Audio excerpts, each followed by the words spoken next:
Muito bem, este é o Conexão Futura aqui na tela do seu canal Futura na TV e também na internet. Saiba tudo sobre o nosso programa acessando o site que está aí para você.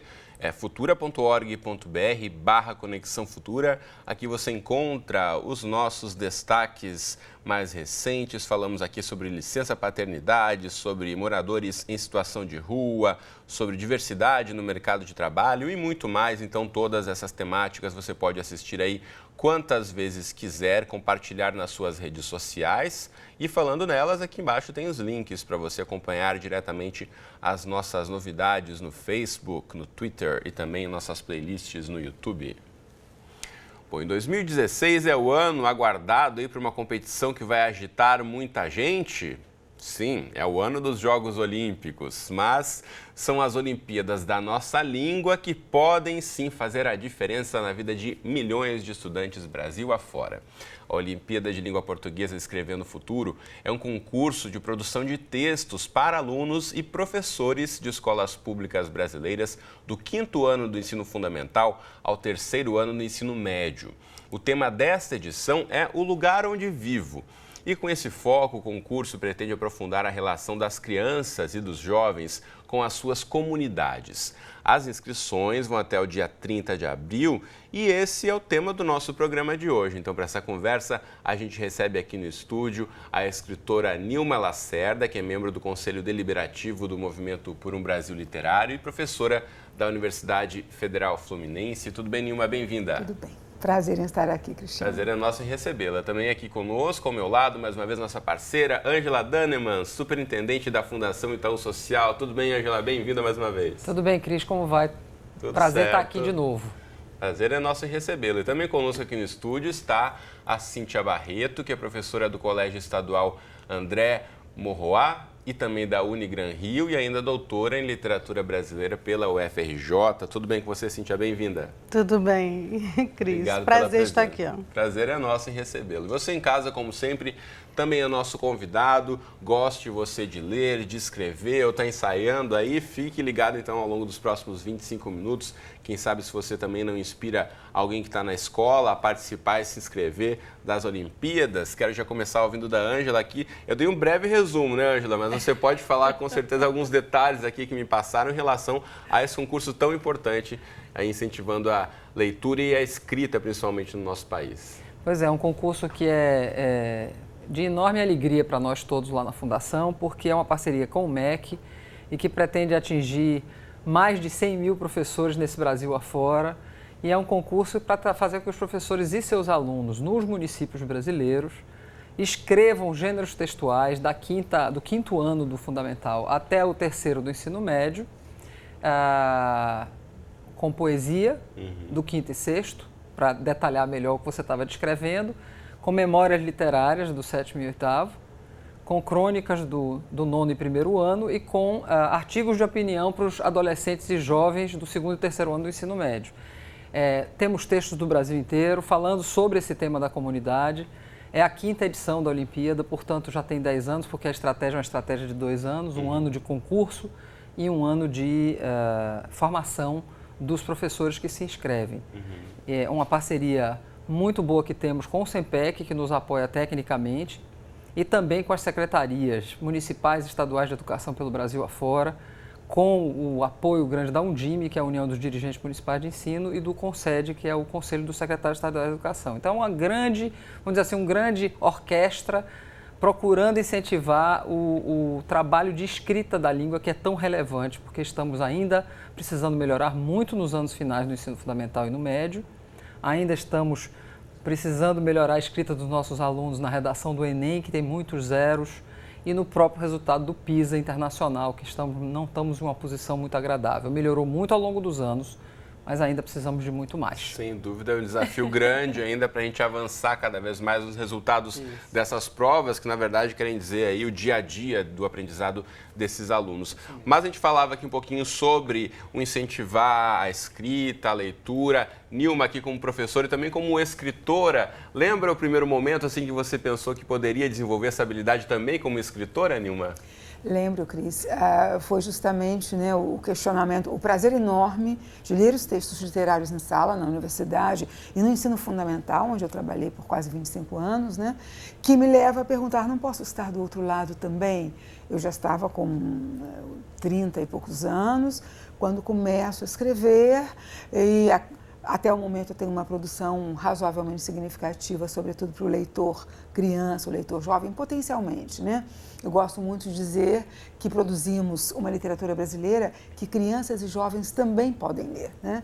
Que não há uma produção que seja apenas para criança e jovem, mas que há determinados textos, as apropriações editoriais. E essas apropriações editoriais são bastante importantes, elas se fazem inclusive muito por uma percepção do texto consagrado, do texto clássico. Estou trabalhando na universidade agora, a importância de você ler os clássicos e os contemporâneos e de você criar a leitura como um valor, né, como um bem imaterial. Quando eu falo de Graciliano Ramos, eu falo dos bens de leitura, aquele momento em que Graciliano descobre que há outra coisa para ler, além das cartilhas e dos manuais pedagógicos, ele descobre que há uma ficção, uma história, a vida dele muda radicalmente.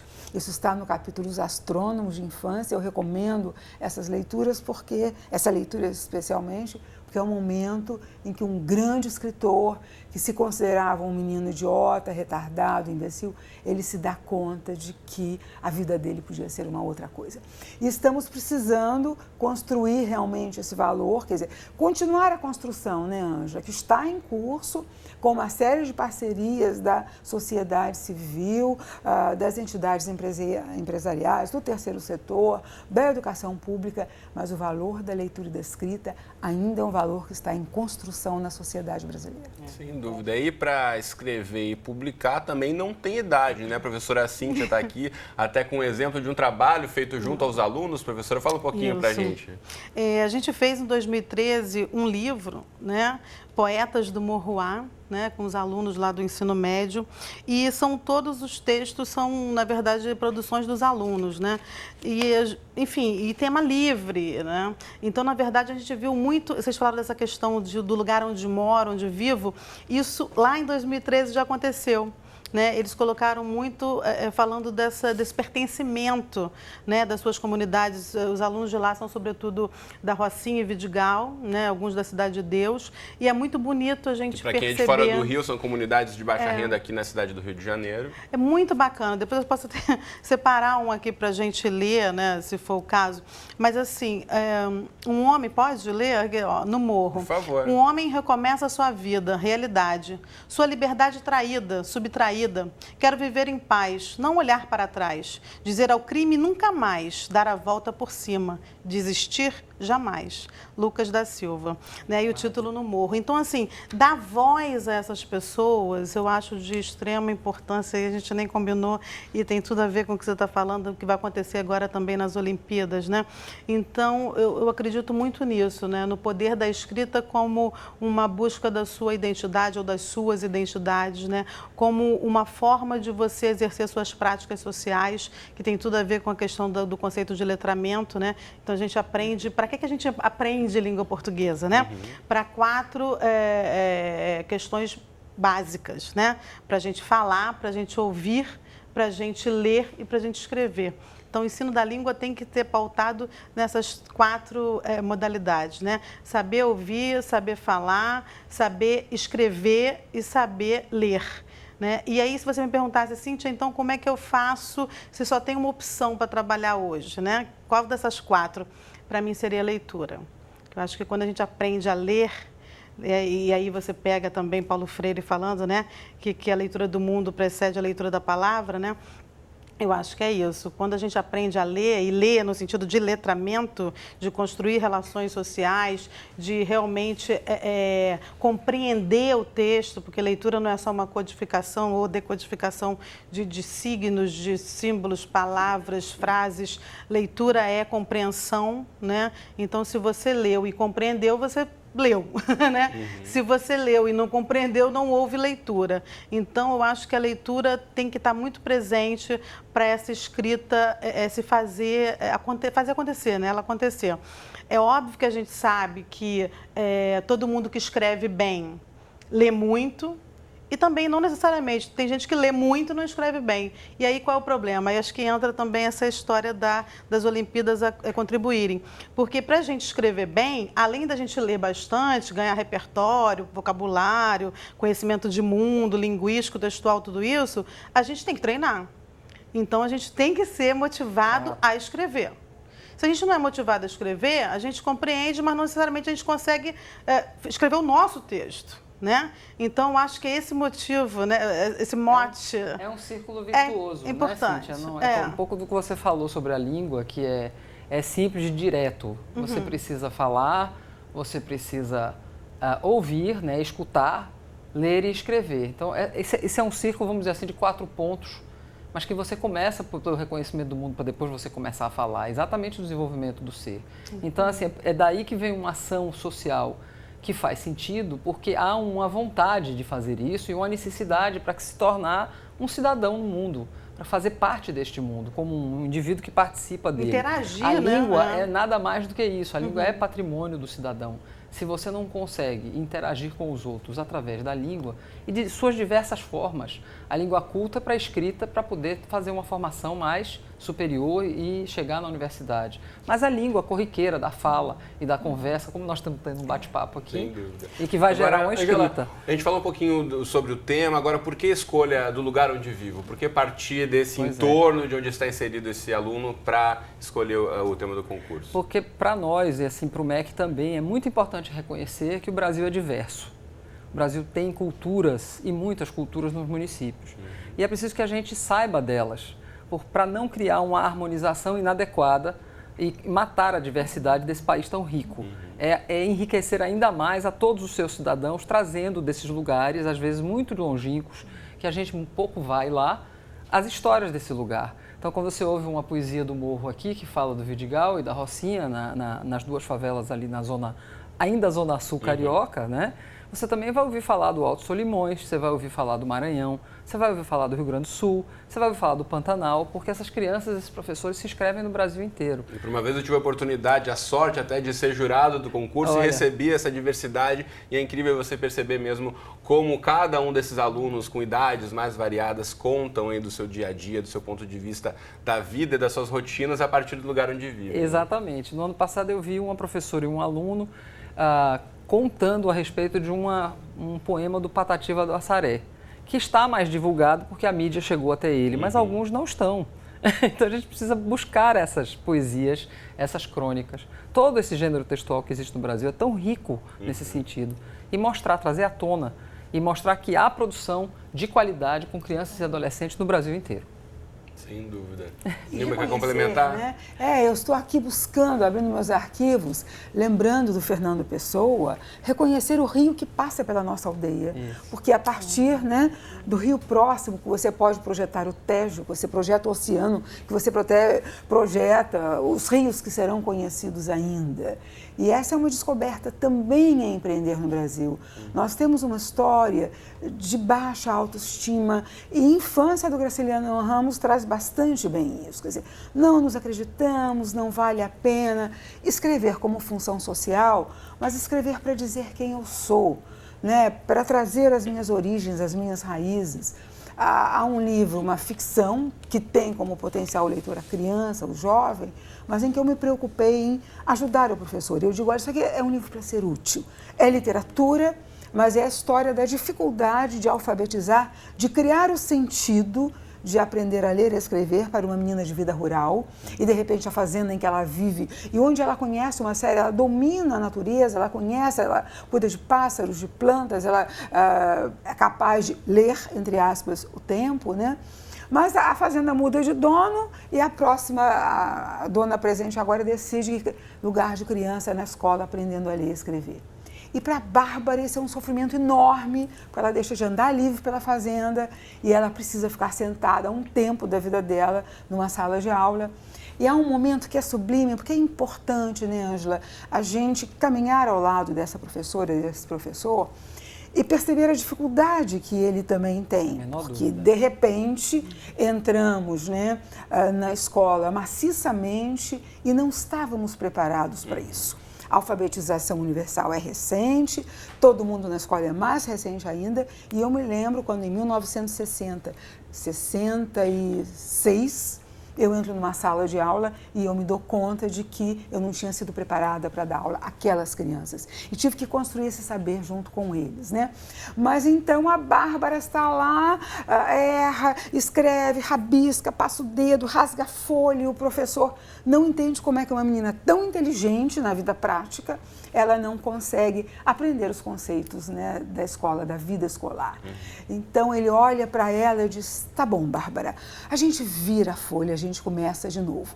Bárbara olha para ele, é um professor homem, embora professor primário, e diz, eu se esforço, mas eu não consigo. Ele se abaixa, olha para ela e diz, eu me esforço, Bárbara, eu me esforço. E aí ela olha para ele e pensa, ele também? Para ele também é difícil.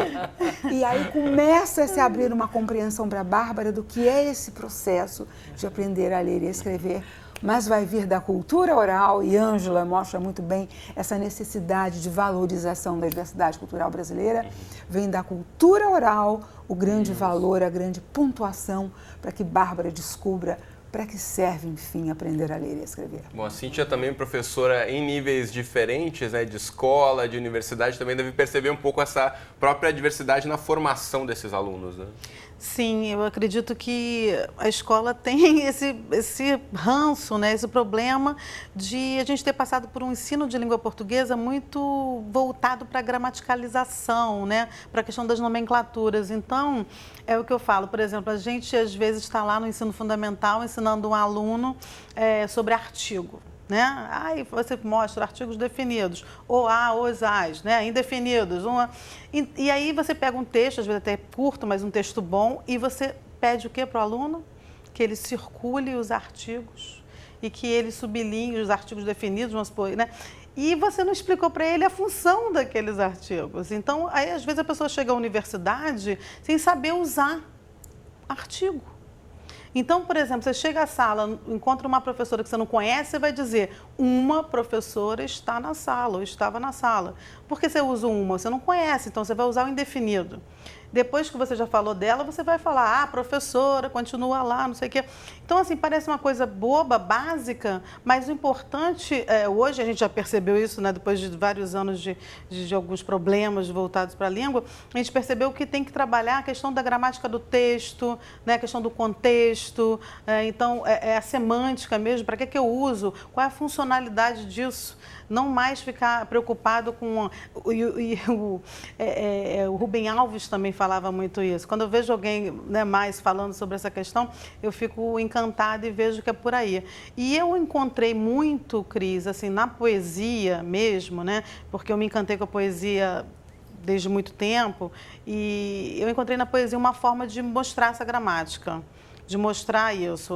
O poeta brinca muito com as palavras, né? Então, ele trabalha com duplo sentido, com a polissemia, com tudo isso. Então, acho que se o aluno conseguir ler uma poesia, ele consegue ler outras coisas, um texto jornalístico, ele fica com mais facilidade para escrever um artigo de opinião, por exemplo. Eu vou pelo texto literário, assim, né, Nilma? A gente vai, eu acho que dar mais literatura na escola, até para trabalhar outros gêneros, né, tê-la como base, como mote, e eu acho que até anima, como você falou, uma escola, a gente não está preparado para a escola, a gente não está preparado e não vai estar nunca para uma escola chata, uma escola que é gaiola, né, como diz lá o Rubem Alves. Então, uma escola... preocupações e reclamações dos alunos muitas vezes, né? Uma escola que não reflete o que eles esperam quando vão até lá. Exatamente. Você imagina, você vai levantar cedo, qual a motivação para você levantar cedo para ir para uma escola chata, em que você não pode fazer nada, em que você tem que ficar quieto, em que a biblioteca não é um lugar de busca, mas um lugar de silêncio e comportamento. Mas isso está em transformação, né? Não, tem que estar. A gente está mudando isso. Mais do que isso. Muita transformação. Eu acho que compreender a língua como mais universal do que meramente como língua, né? Além de expandir além da gramatização, mas também entrar e compreender que mais de 50% dos erros de matemática é por má interpretação da formulação de um problema, né? E hoje, mais ainda com as competências do século XXI, a solução de problemas é uma das grandes competências necessárias. Se você não consegue interpretar um texto adequadamente, se você não consegue ler uma comunicação adequadamente, você não consegue prosseguir como cidadão, né? Então, a gente está falando aqui de uma escola chata que já está em transformação. Eu concordo com você, Nilma, muito em transformação. Ou pelo menos a provocação da transformação é muito forte hoje em dia. Mas precisamos, nesse sentido, apoiar os professores para que eles saibam migrar desse modelo de escola que a gente está denominando aqui de chata, porque assim foi construída no início do século XX, né? Era uma escola mais industrial naquele modelo taylorista, para chegar para uma escola mais moderna, onde a gente possa ter alternativas de dinâmicas dentro da sala de aula, mas que o professor tenha segurança de trabalhar. Porque ele também foi fruto dessa escola. Exatamente, e precisa de auxílio para transformar a escola. É isso mesmo. Então, é um pouco isso que é a estratégia dessa Olimpíada Escrevendo o Futuro, porque ela traz um concurso, mas no ano seguinte ela traz uma formação, né? Uma formação que vai ajudar o professor a apoiá-lo nesse sentido de trabalhar com a língua para que ela enriqueça todo o trabalho da escola em si, não só na disciplina de língua portuguesa. O nosso papo aqui podia seguir o restante da tarde, já está muito interessante, mas o nosso reloginho corre aqui. Eu preciso rapidamente mostrar 2 sites para você de casa. Primeiramente, o site do brasilliterário.org.br, o movimento por um Brasil literário, que o Futura também é parceiro, representado aqui no estúdio pela Nilma Lacerda. Você deve aí entrar e investigar também em relação a bibliotecas e tantas outras iniciativas promovidas pelo Movimento por um Brasil Literário. E o outro site que eu mostro para você é o escrevendofuturo.org.br. Aqui você pode ter todo o regulamento e todas as instruções em relação às Olimpíadas de Língua Portuguesa que a gente está mencionando aqui. E quero que a Ângela faça um chamamento, então, para os professores aí que se sentiram motivados e provocados também a saber mais, querer participar, colocar a sua escola aí nessa competição, mas é uma competição do bem onde todos saem ganhando, né? Isso. O chamamento é bem específico porque eu admiro imensamente essa profissão. Uma profissão que tem uma enorme responsabilidade de passar a assumir as crianças e os adolescentes depois da família, né? A responsabilidade é essa, de ser modelo. E a gente joga tanta responsabilidade em cima de vocês, mas muito poucos de nós queremos dar um apoio. Então, a Olimpíada é um trabalho de reconhecimento feito em parceria de muitas organizações, inclusive o MEC, que é nosso grande parceiro nessa iniciativa, e venham junto com seus municípios, provoquem seus dirigentes municipais para que eles façam adesão à Olimpíada e se inscrevam junto com os projetos dos seus alunos. Eu garanto que vai ser, no mínimo, divertido, mas que também tem uma premiação no final para aqueles que são os melhores de todos. Eu convoco vocês todos, vai ser um prazer estar com vocês ao longo desse ano em todas as etapas da Olimpíada, tanto as municipais, quanto as estaduais, quanto as regionais.